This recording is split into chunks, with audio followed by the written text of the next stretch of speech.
Le but de cette vidéo, ça va être de vous parler de tous les petits moments de mon année qui m'ont fait le plus grandir. Je vais diviser en deux parties. La première partie, je vais vous parler des réflexions personnelles ou d'autres personnes qui m'ont fait grandir. Et dans la deuxième partie, je vais vous parler des découvertes de sites internet, de vidéos, de chaînes YouTube qui m'ont enrichi ou qui m'ont ouvert l'esprit. Et vraiment, l'idée, c'est que ça soit le plus facile possible à retrouver ça soit plus facile à retrouver que dans les grandes vidéos où tout est, c'est au milieu d'un peu de tout. C'est un peu très dur à retrouver, je trouve. C'était un peu l'idée que j'avais avec la vidéo sur les gains en productivité. Comme ça, il y a une vidéo où vous pouvez retrouver tout l'essentiel dedans. Bien sûr, dans mon année, il y a beaucoup de moments qui m'ont fait grandir. Ici, je mets que les plus importants. Et je mets aussi que les moments qui sont compréhensibles hors contexte. Pour pas avoir besoin pour que ça soit succinct à chaque fois. Et les autres moments, ils sont dans les autres vidéos. Et au niveau des découvertes, j'en présente beaucoup d'un coup là, dans cette vidéo. Du coup, je vous conseille de les regarder petit à petit, ou peut-être vous pouvez les regarder toutes d'un coup, mais revenez peut-être sur la vidéo plus tard pour les tester une par une au cours du temps, pas forcément les tester toutes dans l'heure. Premièrement, je vais vous parler de mes réflexions. Donc la première réflexion que je me suis faite cette année, c'est pas un ordre chronologique, hein. En tout cas, la première réflexion dont je voudrais vous parler, elle permet de passer du temps sur les choses vraiment importantes pour vous. Et l'idée, c'est quand vous faites quelque chose, demandez-vous, donc commencez déjà pour vous imaginer que vous êtes à votre mort, vous êtes dans le lit d'hôpital, et vous voyez là toutes les choses que vous avez pas faites dans votre vie, et vous demandez, est-ce que je suis content de passer du temps sur la chose que je suis en train de faire là? D'accord? Et ça m'a beaucoup aidé pour la procrastination aussi, et pour vraiment mettre un ordre d'importance sur les choses que je suis en train de faire. Donc je vais vous donner par exemple un exemple concret. Là en ce moment, j'ai deux choses à faire. Les vidéos là que je suis en train d'enregistrer ou mon rapport de stage. Et du coup, on peut se poser la question pour les deux choses. Est-ce que sur mon lit d'hôpital, à ma mort, je serais content de me rappeler que j'avais passé du temps sur la vidéo que je suis en train de faire? Je pense que oui, honnêtement. Parce que j'aurais pu aider peut-être des gens. C'est vraiment quelque chose dont je me rappellerai et qui me tiendra au cœur, je pense, même dans des années. Et on peut aussi se poser la question sur la deuxième chose que j'ai à faire et se demander, là je suis en train de faire le rapport de stage, est-ce que quand je serai sur mon lit d'hôpital, c'est vraiment quelque chose que je serais content d'avoir fait? Et je pense que là par exemple je répondrais non, parce que de toute façon j'ai déjà mon master et que je fasse que je le fasse, ou j'ai déjà eu beaucoup d'expérience avec les rapports, j'ai pas l'impression que je vais apprendre grand chose, je sais pas, j'ai pas l'impression que ça va être vraiment utile. Et non, là typiquement c'est pas quelque chose où je serais très content de l'avoir fait plus tard, je me dirais pas ouais c'était trop bien. Ça, je l'oublierai peut-être dans 3 semaines après l'avoir rendu que je l'aurais fait, quoi. Vraiment quelque chose qui...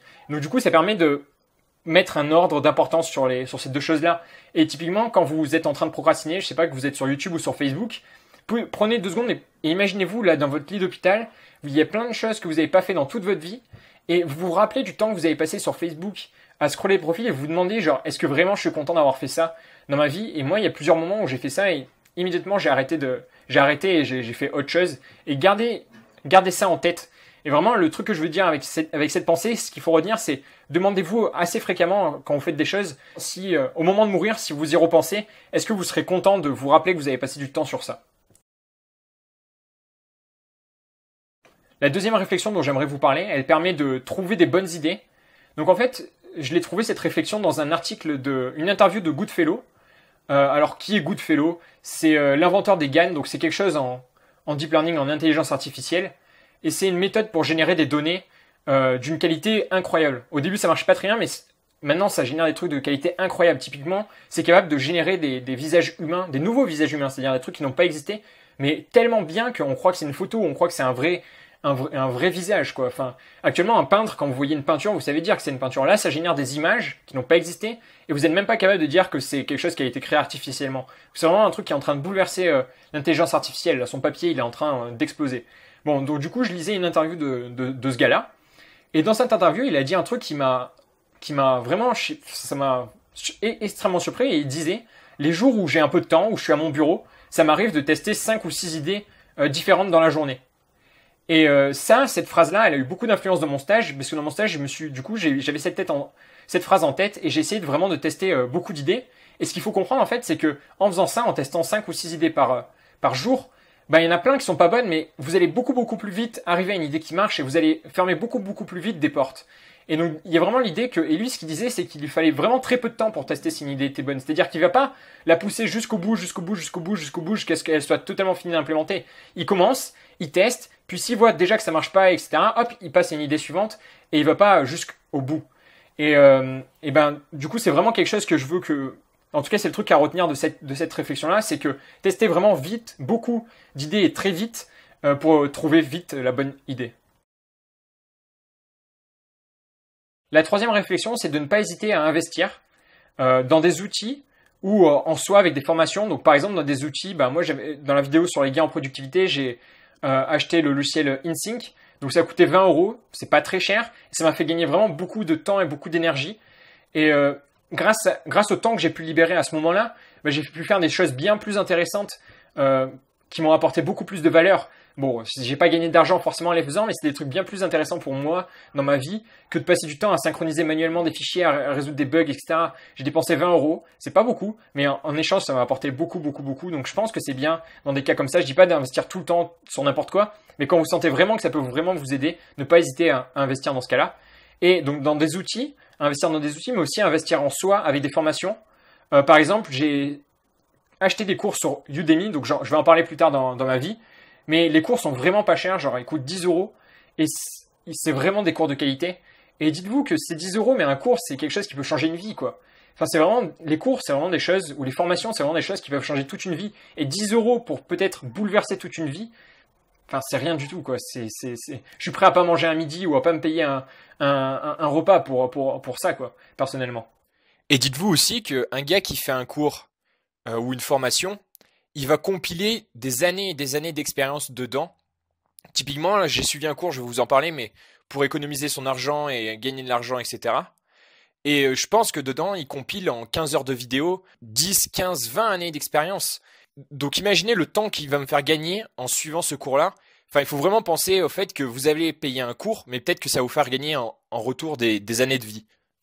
Donc du coup, là, l'idée c'est de ne pas hésiter à investir.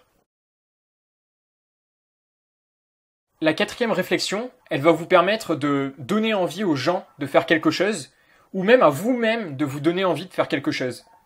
Donc en fait, l'idée, la réflexion, c'est que pour une même action, si vous voyez des personnes faire cette action et prendre beaucoup de plaisir, vous aurez beaucoup de plaisir à la faire. Et si au contraire, vous voyez les personnes prendre aucun plaisir, détester faire cette action-là, vous, sans même l'avoir fait, je parle, sans même l'avoir fait, vous prendrez aucun plaisir, et même en la faisant, vous prendrez aucun plaisir. Et donc l'idée c'est vraiment que comment les autres ressentent une certaine action, ça va vraiment influer sur vous, comment vous ressentez cette action. Est-ce que vous l'aimez ou est-ce que vous l'aimez pas? Donc par exemple, je vais vous donner des exemples concrets.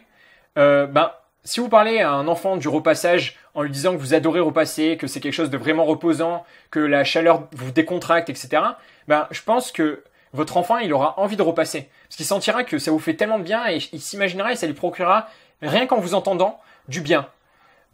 Et si au contraire vous lui dites que vous détestez repasser, c'est ennuyant, que la chaleur brûle, qu'il fait chaud, il va détester repasser sans même avoir essayé, mais même en essayant, du coup il va penser tout le temps à cette phrase-là et il va détester. Alors juste un truc, il suffit pas de dire la phrase, il faut vraiment que l'autre personne ressente qu'en vous prenez, ça vous fait du bien ou que ça vous fait du mal. Il faut vraiment que c'est pas juste dire une phrase et que vous pensiez l'inverse, mais vous dites la phrase quand même.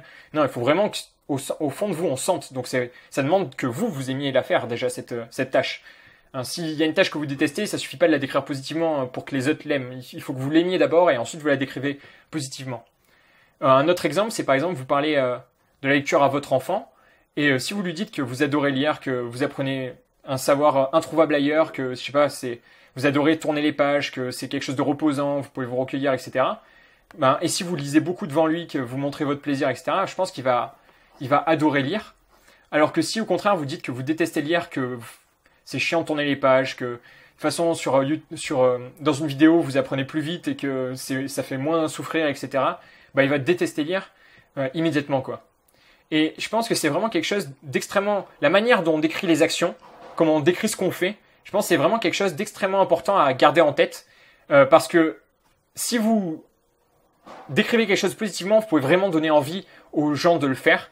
Et du coup, c'est quelque chose qu'il faut garder en tête lorsque vous éduquez un enfant, par exemple, je pense, ou lorsque vous avez envie que quelqu'un fasse quelque chose, si vous lui dites « Ah, moi, ça m'a tellement aider, c'était tellement bien, c'était tellement cool, c'était vraiment, et que vous le ressentez comme ça, et que c'est ce qu'il ressent, et il ressent que ça vous a fait du bien, ça va vraiment l'aider à avoir envie de faire cette chose-là.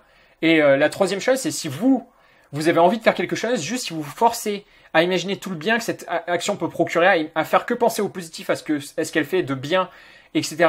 Et quand vous pensez au mal, c'est pas vous tromper, hein, c'est vraiment vous faites que penser au bien, c'est pas vous sortir des arguments artificiels, c'est vraiment penser au bien que cette chose-là fait. Et quand vous pensez au négatif, essayez de vous rendre compte, souvent le négatif c'est quelque chose de très superficiel.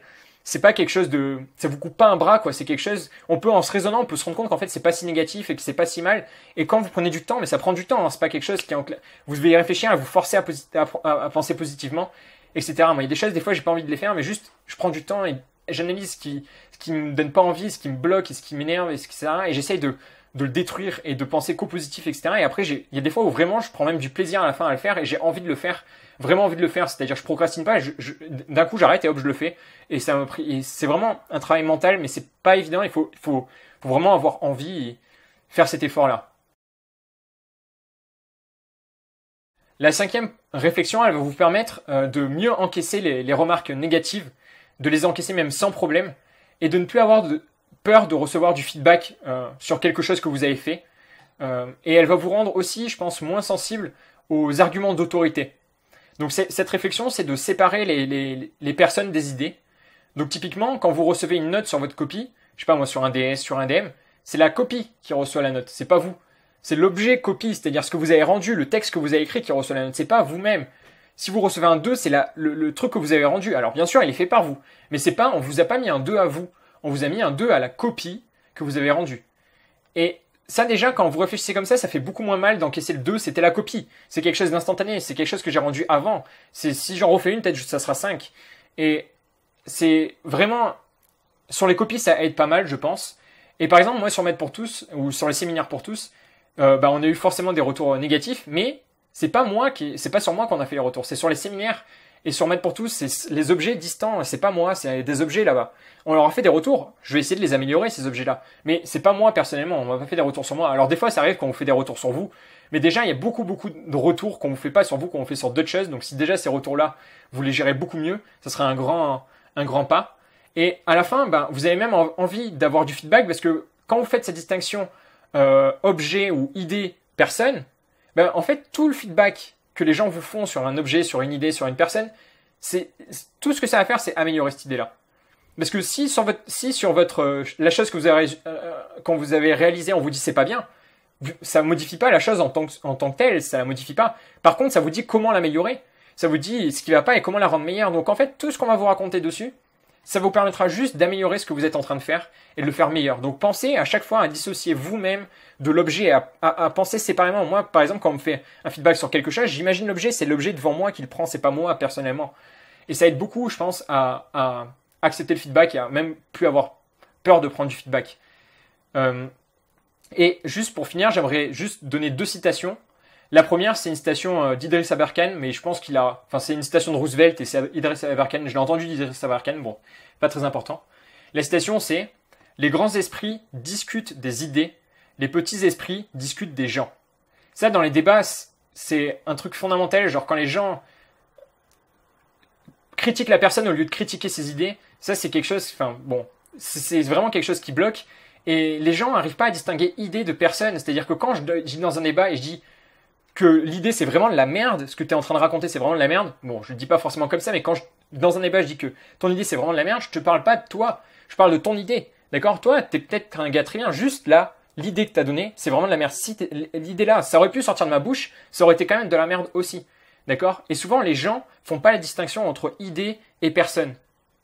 Et la deuxième citation c'est une citation de Kerry James, et il dit « Ne défendez pas l'homme, mais défendez les idées ». Bon, là encore, c'est la même idée, il faut distinguer homme et idée. Et ce qui est important, c'est les idées, c'est pas les hommes. Ce qui est important, c'est les idées, vraiment. Quand je discute avec quelqu'un, ce qui est important, c'est le message que je vais véhiculer, d'accord? Pas comment je suis habillé ou etc. Quand tu fais un défilé de mode, oui, ce qui est important, c'est comment tu es habillé, mais quand tu fais un débat d'idées, ce qui est important, c'est les idées. Et souvent, les gens font un amalgame homme-idée, et quand c'est un débat d'idées, ils parlent des hommes, et bon, bref, en tout cas, il faut vraiment penser à distinguer homme et idée, ce que vous êtes et les idées. C'est vraiment quelque chose d'important, je pense. Bon, la sixième réflexion, c'est quelque chose que j'ai pas eu. Enfin là, c'est quelque chose dont je suis pas. J'ai pas forcément d'exemple. C'est une intuition, on va dire. C'est que j'ai l'impression qu'il est possible de résoudre des guerres avec les bons mots. Alors, j'ai pas forcément d'exemple précis. Je peux pas vous donner d'exemple où une guerre a été résolue avec des bons mots. Mais j'ai vraiment cette idée-là que quand tu prends le temps de bien choisir les mots, surtout d'être bienveillant dans ton message, de comprendre l'autre, eh ben, tu peux lui dire vraiment des choses énormes. Énormes, c'est-à-dire des choses que, dites d'une autre manière, on n'aurait jamais pu dire. Et j'ai vraiment cette intuition-là que quand tu prends vraiment le temps pour la personne, pour la mettre, pour la conditionner, etc., pour choisir les bons mots, pour être bienveillant, etc., tu peux vraiment lui faire passer certains messages très, très durs à entendre en temps normal. Et bon, j'ai pas d'exemple, mais c'est une intuition et peut-être que vous aurez des exemples personnels et que ça va vous aider. Et la septième réflexion, cette réflexion-là, elle va vous permettre d'apprendre plus vite. Et je l'ai entendu dans un podcast de la Nouvelle École. Et donc c'est Antonin, le gars qui fait le podcast, et qui a dit qu'il y a une technique pour... bon, il l'avait lu quelque part, bon bref, en tout cas, il l'a raconté, il l'a entendu quelque part. Et il a cité donc une technique pour apprendre plus vite. Et la technique, c'est la technique du plus, moins, égal. Le plus, en fait, c'est l'enseignant.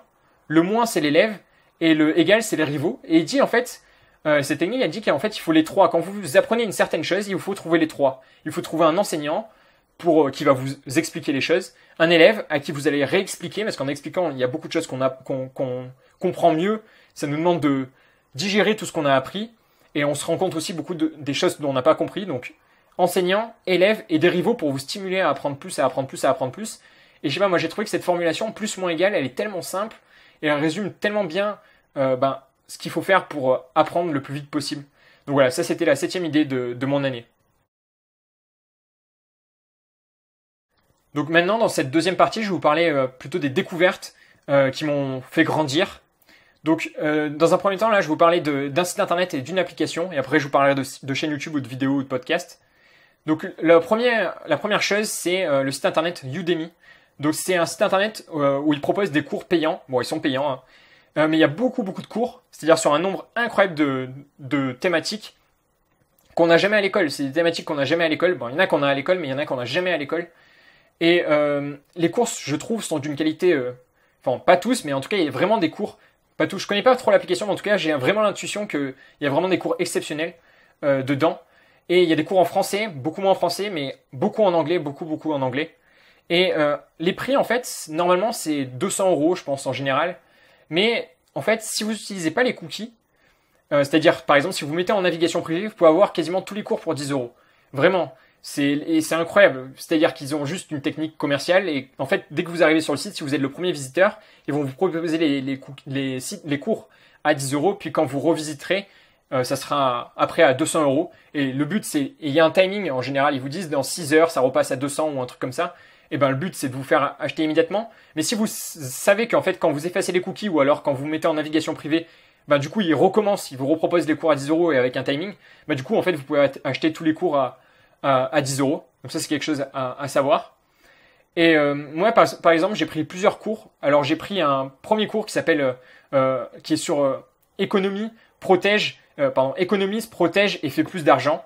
Donc en anglais, save, protect and make more money. C'est un cours en anglais. Il y a 15 heures de vidéo.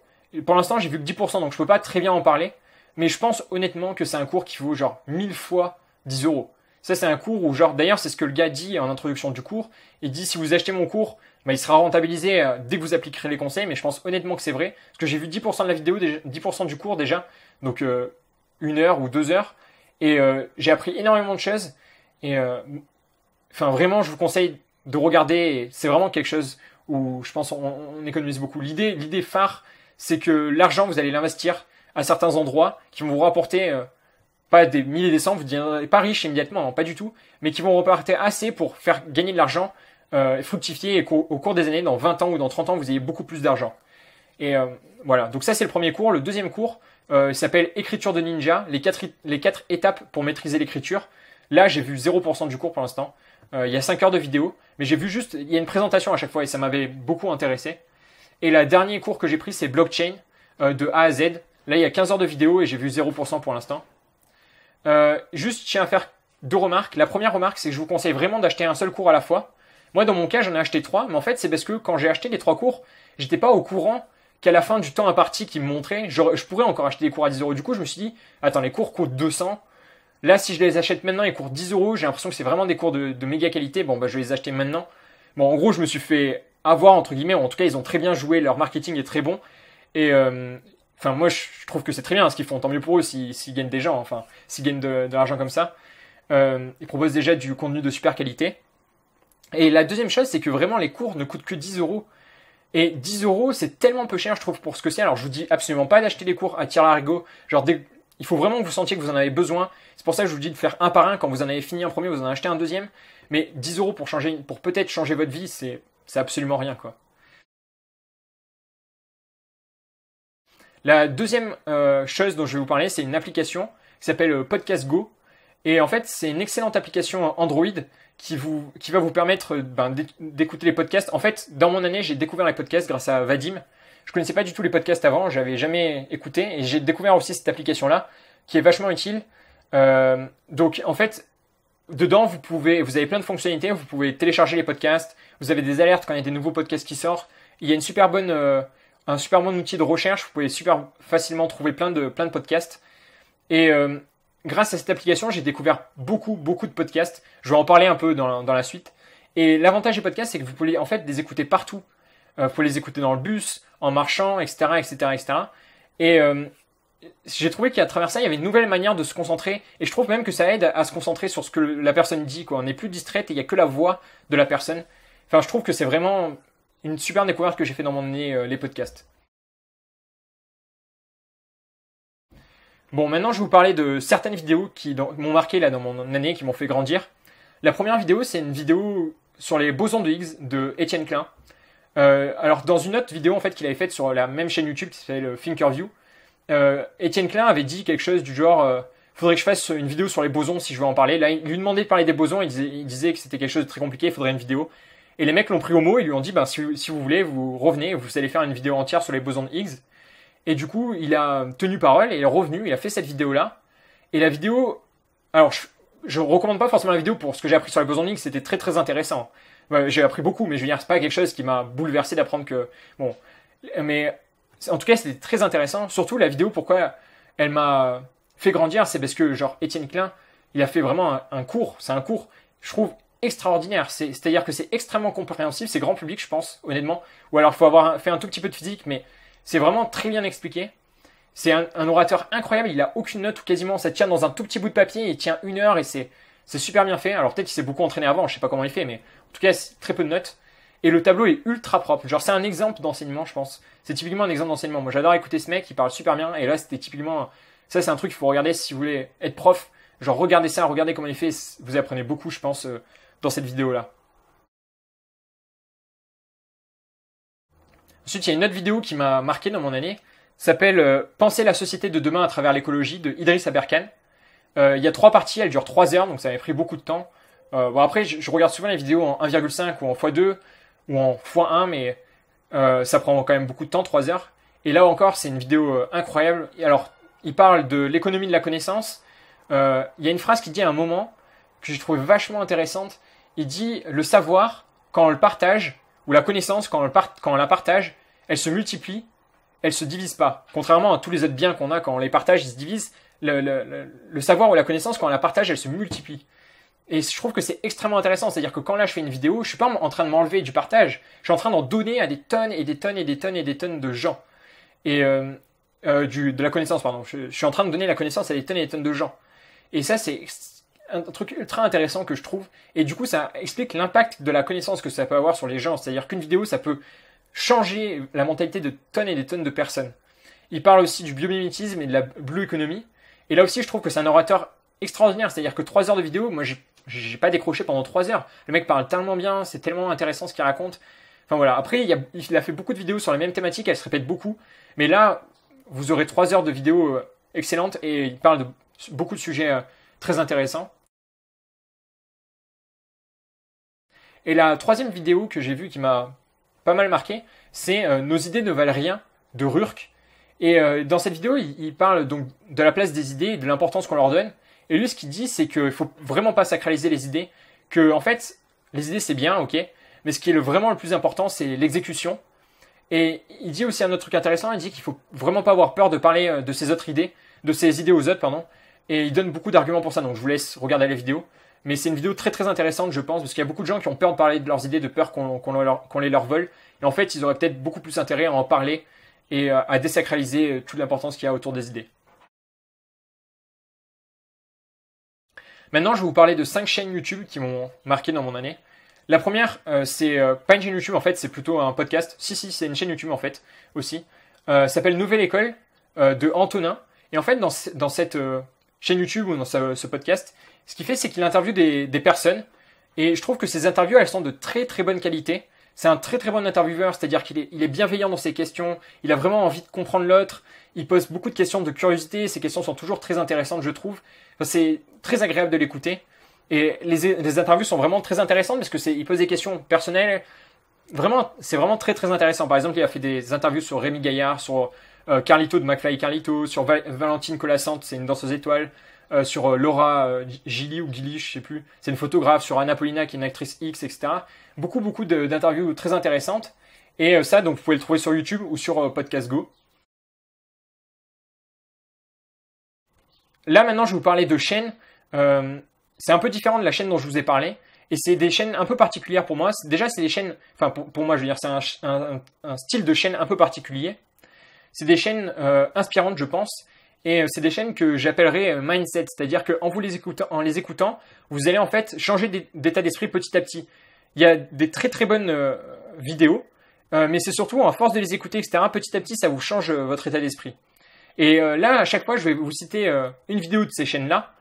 Mais... Enfin, moi, personnellement, je les écoute très régulièrement et j'en cite une, mais c'est juste pour vous donner un point d'entrée, pas pour vous encombrer le cerveau avec plein de vidéos. Mais personnellement, en tout cas, je les suis très régulièrement. Et souvent, je prends même des notes dans les vidéos, quoi. Il y a beaucoup de choses intéressantes que je garde et que je relis ensuite et qui m'aident beaucoup. C'est des choses qu'on macère un peu qu'il faut macérer. Et je tiens aussi à dire que je vous conseille des chaînes YouTube là, mais toutes les vidéos ne sont pas incroyables. C'est pas toutes les vidéos où je me dis waouh, c'est des vidéos de malade. Mais il y a très souvent des idées très intéressantes. Et souvent, moi, personnellement, il me suffit d'une phrase dans la vidéo. S'il y a une phrase dans la vidéo que je trouve géniale, bah, des fois, la vidéo, elle devient géniale pour moi. Parce qu'une phrase dans une vidéo, des fois, ça peut avoir un impact énorme dans une vie. Donc, du coup, des fois, il y a des vidéos que je trouve géniales juste pour une phrase. Donc, la première chaîne YouTube, c'est la chaîne YouTube de Antoine BM. Il fait des vidéos sur le développement personnel et sur l'indépendance financière et entrepreneuriat aussi. Donc, par exemple, un exemple de vidéo vraiment super que j'ai trouvé, c'est la vidéo s'appelle « La recette d'une bonne idée, 3 étapes ».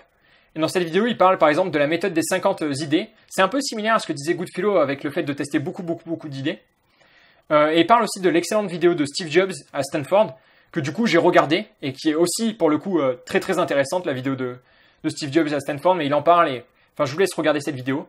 Il a fait aussi d'autres vidéos très intéressantes, par exemple une vidéo « Travailler moins pour gagner plus », la pierre des pollutions aussi. Bon, bref, plein d'autres vidéos. Et il y a une idée récurrente dans toutes ces vidéos, c'est d'avoir le process le plus simple possible pour tenir sur le long terme et pour faire très longtemps la même chose. Il faut avoir un process extrêmement simple. Ça, c'est disponible sur YouTube et sur Podcast Go. La deuxième chaîne YouTube, c'est The Family. Ils font des vidéos, là, essentiellement sur les startups. Et en fait, en les écoutant, je m'identifie beaucoup avec ce qu'on a fait sur Savoir pour tous, avec Vadim. Je sais pas, je trouve qu'il y a beaucoup de points similaires, parce qu'on a dû gérer une équipe, gérer des exposants, des organisateurs. Organiser, c'est vraiment pas facile. Et il y a beaucoup de points qui disent et qui font écho et qui m'aident aussi, je pense, pour l'organisation des séminaires, etc. Et par exemple, une vidéo que j'ai vraiment trouvé super, c'est l'art de l'interview. Et là, il y a tellement de choses dedans. Enfin, je vous conseille vraiment de la regarder. Genre, moi, j'ai noté tellement de choses dans cette vidéo et je trouve qu'elle est très, très intéressante.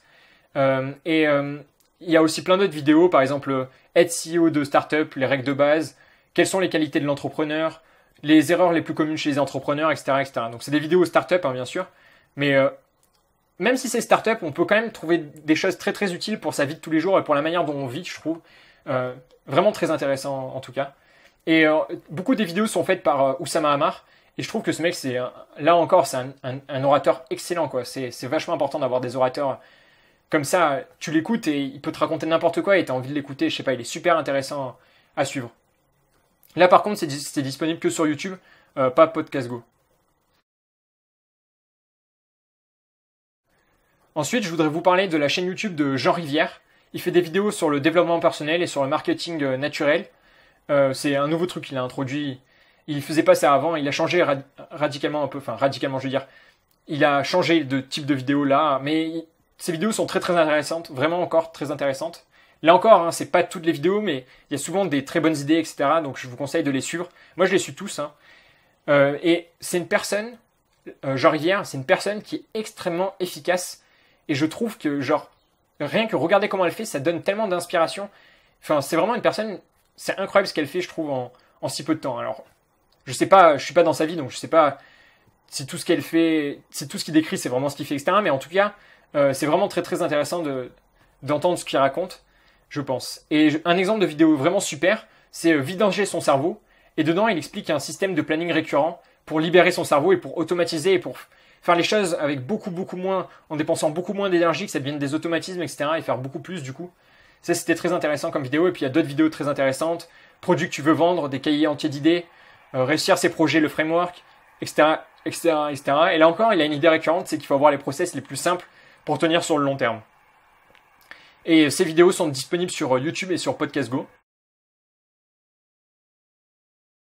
Et enfin, la dernière chaîne YouTube dont j'aimerais vous parler, c'est la chaîne YouTube de Yann Piet. Il fait des vidéos sur le développement personnel, sur les relations sociales, sur le coaching en séduction, etc. Et un exemple de vidéo vraiment super, c'est par exemple les conseils que j'aurais aimé avoir plus jeune. Et dans cette vidéo, il parle du fait que quand il était jeune, il travaillait vraiment pas beaucoup, qu'il travaille beaucoup plus maintenant. Bon, il développe sur ça. Il parle aussi de la gestion du temps, le fait de mettre une valeur sur son temps, de déléguer aussi les tâches. Il parle aussi d'un truc super intéressant. Il raconte que quelqu'un dans sa rue est en train de refaire son restaurant, je crois. Enfin, en gros, le gérant d'un restaurant décide de refaire son restaurant, mais au lieu de payer une équipe pour le faire, il décide de le faire lui-même. Donc certes, ça lui revient moins cher, mais il passe beaucoup de temps à faire un truc qu'il sait pas faire. Du coup, il perd beaucoup de temps. Pendant ce temps-là, il n'y a pas de rentrée d'argent. Et du coup, il gagne pas d'argent. Il perd beaucoup de temps pour son entreprise. Il fait quelque chose qu'il aime pas forcément. Et en fait, il aurait peut-être beaucoup mieux valu qu'il paye une entreprise, qu'il la fasse beaucoup plus rapidement, et que toute la différence de temps entre le temps mis par l'entreprise et le temps qu'il a mis lui, il l'investit, enfin il le rentabilise en ayant des clients. Ça aurait été beaucoup plus intelligent de faire ça. Et c'est quelque chose vraiment d'intéressant que j'ai trouvé. Et dans beaucoup des vidéos, beaucoup des chaînes dont je vous ai parlé avant, ils parlent beaucoup de l'idée de déléguer. Alors bien sûr, c'est quelque chose où il faut avoir un peu d'argent déjà, etc. C'est pas quelque chose qu'on fait immédiatement. Immédiatement, on ne délègue pas. Mais de pas hésiter à un certain moment à déléguer pour se consacrer vraiment sur les choses importantes. Et il parle aussi de dire non. Il parle aussi de l'idée de dire non. Je trouve que c'est vachement intéressant. Et en plus, ce mec, à chaque fois, je trouve qu'il est vachement percutant. Il est très concret dans ce qu'il raconte. Et enfin, très intéressant. Il y a une autre vidéo aussi, c'est ma plus grosse erreur d'entrepreneur, qui est très intéressante. Et il y a plein d'autres vidéos très intéressantes. Et là, vous pouvez le retrouver sur YouTube. Donc voilà une petite compilation de toutes les choses qui m'ont été utiles pendant mon année, qui m'ont vraiment fait grandir. C'est vraiment des choses où je pense que ça a radicalement changé. Pas radicalement, mais ça a en tout cas bien changé ma mentalité. Et j'espère que ça vous aidera aussi. Donc prenez le temps pour les découvrir un par un. Ne les faites pas tous d'un coup. Il y a beaucoup de contenu là dans les découvertes. Mais chaque jour, essayez de regarder, de vous informer. Là encore, c'est comme dans la vidéo sur les gains en productivité. Il faut passer du temps à regarder la personne avant de se dire qu'on aime ou qu'on n'aime pas. Ou quand je parlais des gains sur la productivité, il faut passer du temps pour tester les logiciels et pour vraiment comprendre comment ils marchent avant de les jeter ou de mal les utiliser, quoi. Prenez du temps pour tester les choses. Voilà, je pense que c'est un bon conseil encore dans cette vidéo que je peux vous donner.